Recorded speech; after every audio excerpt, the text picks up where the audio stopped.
island located within the Arctic Circle. Quite literally the top of the world. The Arctic is one of the largest unspoiled regions on Earth, but it's a region that's rapidly changing. Well, the impact of climate change is already visible. Here in the Arctic, ice caps or glaciers like these are shrinking as parts of the polar region warm twice as fast as the global average. NASA scientists say in just 1 year, between 2004 and 2005, the Arctic ice that survives summer shrunk by 14%. 750,000 square kilometers, more than 250,000 square miles, an area the size of the state of Texas. One study published in the journal Geophysical Research Letters even suggests that the Arctic could be free of all summer ice as early as 2040, an event that could have major consequences.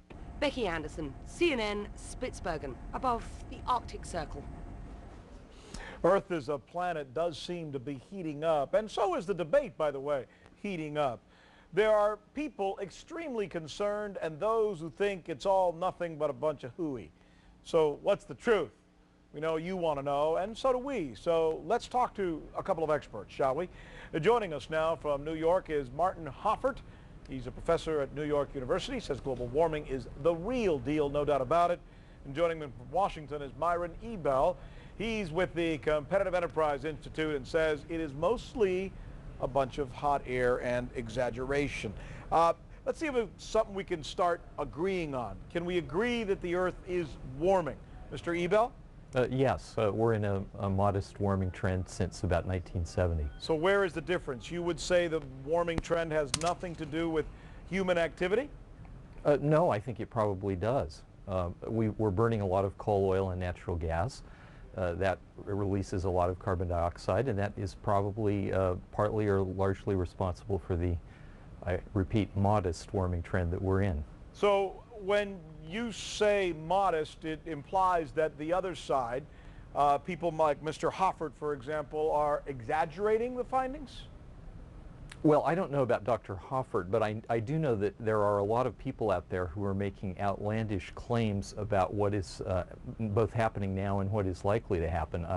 Al Gore, of course, is the leader of that, but he's not the only one. There are a few scientists around doing it as well. Give us an outlandish claim, and then we'll let Mr. Hoffert respond to you. Well, Al Gore talks very easily and comfortably about 20 feet of sea level rise in the next few decades, he says.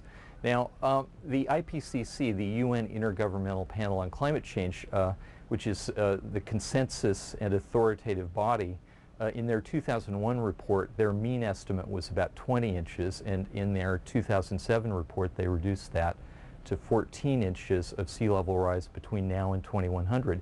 That, in fact, if it occurs, will be a significant increase over the current rate of sea level rise, but it's possible. We could have 14 inches. But 20 inches is just designed to scare people. So you say, he says 20, it really is more like 14. Mr. Hoffert, you respond. Well, there is an uncertainty range in climate change. I don't think that there's any doubt that global warming, which, by the way, I started working on in 1970, when the Earth was actually cooling, and where I was working, which was the NASA Goddard Institute for Space Studies, we made some estimates that probably around the late 1980s, the signal from global warming would break out of the background because there is natural variability and there are reasons for climate to change. But let's try and make it matter to our viewers. Let's say he's right, Mr. Ebell. Let's say he's right and it's only 14 inches in the year by now in 2100. What would 14 inches do? Would 14 inches, for example, put part of Florida underwater?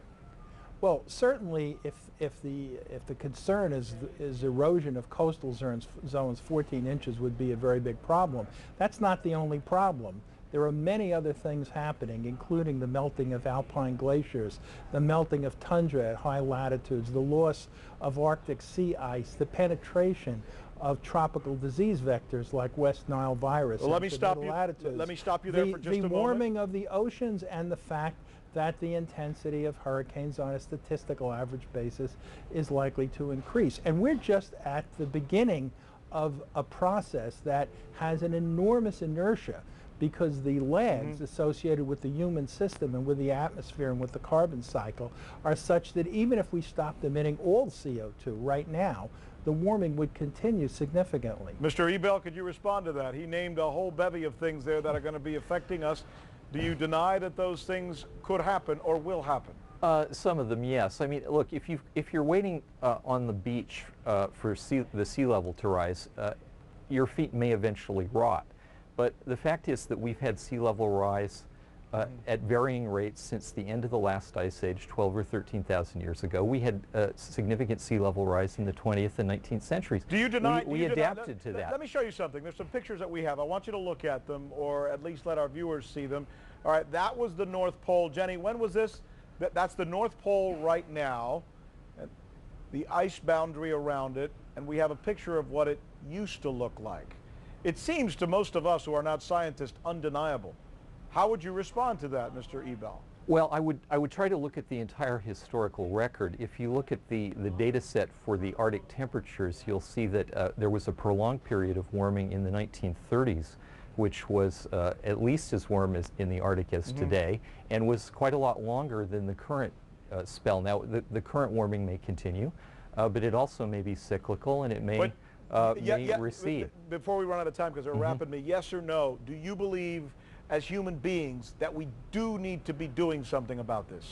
I think global warming is a potential problem, but I certainly don't believe it is a crisis, and I think all this scaremongering is very unfortunate. Okay, you have 10 seconds to respond to him, Mr. Hoffert. He says it's scaremongering. He says we don't need to be overly concerned about it. The problem with this discussion is that we're talking about something that the overwhelming majority of atmospheric scientists consider settled science. What we should be talking about is what kind of energy policy should the United States and the world adopt to deal with this major issue. I agree. You know, most people would tend to agree with you, but there's an awful lot of people whose opinions we have to respect who agree with Mr. Ebell. And on that note, by the way, Mr. Ebell, according to what I read, American Association of Petroleum Geologists, keyword petroleum there, are the only scientific society that agrees with you. Wouldn't there be a reason for them wanting to do that? Well, I think I just pointed out that the IPCC, the expert consensus authoritative report, agrees with me, not with Al Gore. So I think that the consensus is rather less alarmist than you're indicating. We will leave it at that. Myron Ebell, thanks so much for being with us. Professor Hoffert, it's a pleasure to talk to you as well, sir. Thank you, gentlemen. Hopefully we'll be able to carry on the discussion maybe a little more in depth at some other point. Well, what do you do